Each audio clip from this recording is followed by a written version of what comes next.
a gente vai fazer um jogo, antes da gente começar a jogar, o que a gente faz? A gente apresenta as regras. Então, quando eu quero que uma criança se comporte, eu tenho que dizer para ela qual é o comportamento que eu espero. Né? Então, eu tenho que dizer, você vai na casa da sua avó, vamos falar baixo. Eu prefiro evitar o não, tá? Então, a gente vai sempre criar frases que são substituídas por uma frase positiva, tá?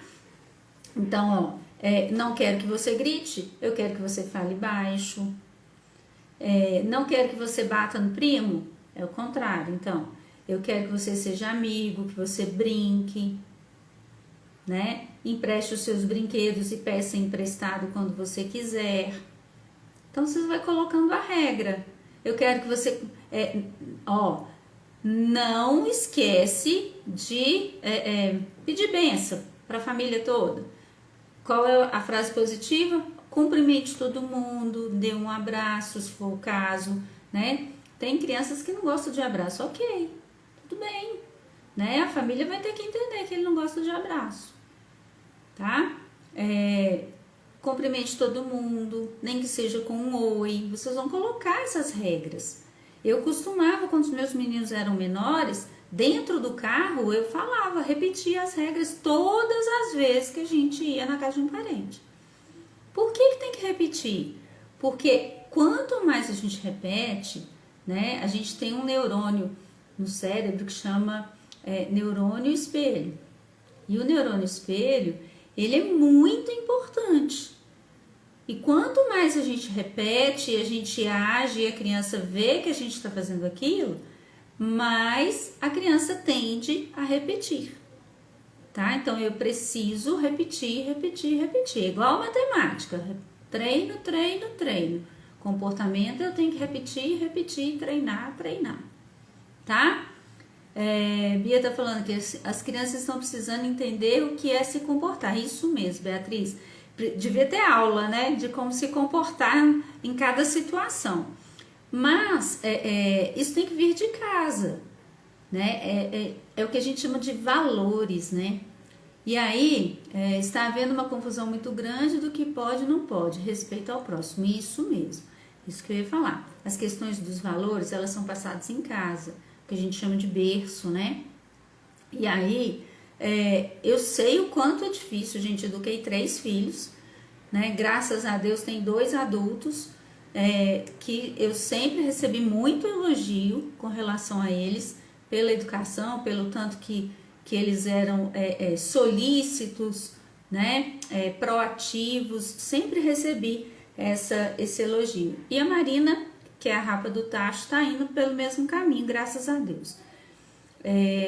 Claro que as crianças vão ter dificuldades, claro que as crianças vão fazer coisas erradas, claro que de vez em quando o comportamento não vai ser aquilo que vocês combinaram, mas é com o diálogo que a gente vai resolver, né? Voltou para casa, o comportamento não foi o que combinou, olha, vamos conversar, o que deu errado? E aí eu quero levantar um ponto que eu falei que eu ia ser cancelada, né? A moda agora é cancelar, eu vou ser cancelada. Pai e mãe, vou falar para os dois hoje, não vou falar só para a mãe não. Pai e mãe, tem que ficar de olho no filho.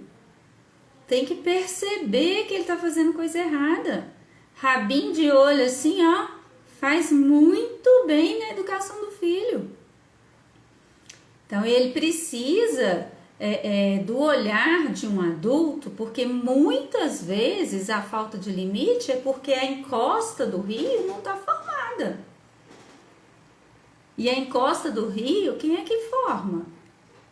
Pai e mãe. Ah, Carla, mas é muito difícil fazer isso. Eu sei que é muito difícil. Eu sei que é muito difícil. E que às vezes a gente tem que abrir mão de um lado e segurar do outro, né? Mas é assim que se faz. É perceber se o filho, né, provoca debaixo dos panos, né? Não tem aquele que cutuca e fala, não fui eu. Isso é falta de limite. E se a escola chama, eu tenho umas professoras aí, ó, Se a escola chama a família, gente, tomem providência. Se na escola esse comportamento está aparecendo, em casa ele não é assim. Em casa ele não tem uma turma de 15, 20 colegas para poder competir com esses colegas.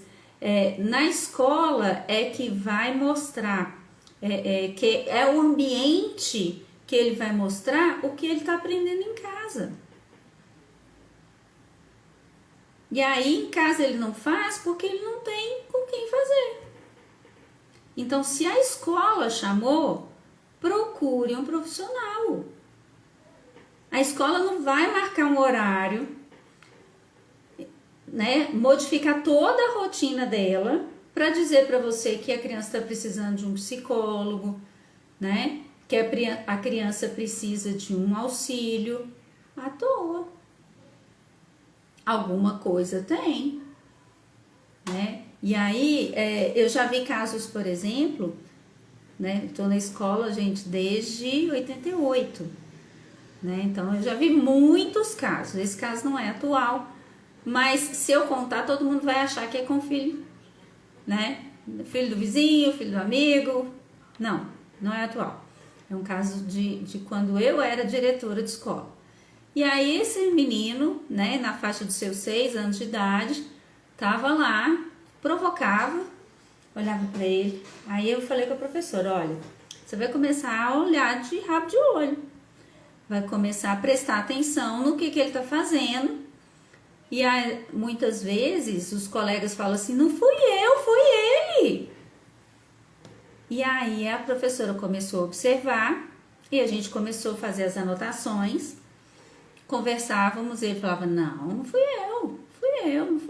Aí chamamos a família falou, não, vocês estão sendo injustos, né? E chegou a tirar da escola. Tirou da escola, gente, eu falo assim, só muda de endereço. Porque aí vai para outra escola, o comportamento vai continuar com ele, né? A encosta do rio não está sendo formada, está faltando a regra, está faltando o combinado, né? Não é, muitas vezes, uma situação de transtorno, né? O TDAH é um transtorno. Então, muitas vezes não é. Quem é que vai ajudar? É a psicóloga. Então, na hora que a escola pedir, né, façam um esforço de levar até o psicólogo. Pode ser pelo convênio? Pode ser pelo convênio. O que não pode é ficar sem. Tá? Eu não sou nada contra o convênio. A gente sabe que há diferenças, né, de tempo, né, mas às vezes até de experiência, mas é preciso levar para entender o que está acontecendo. Até para entender se é uma diferença entre a falta de limite e o TDAH.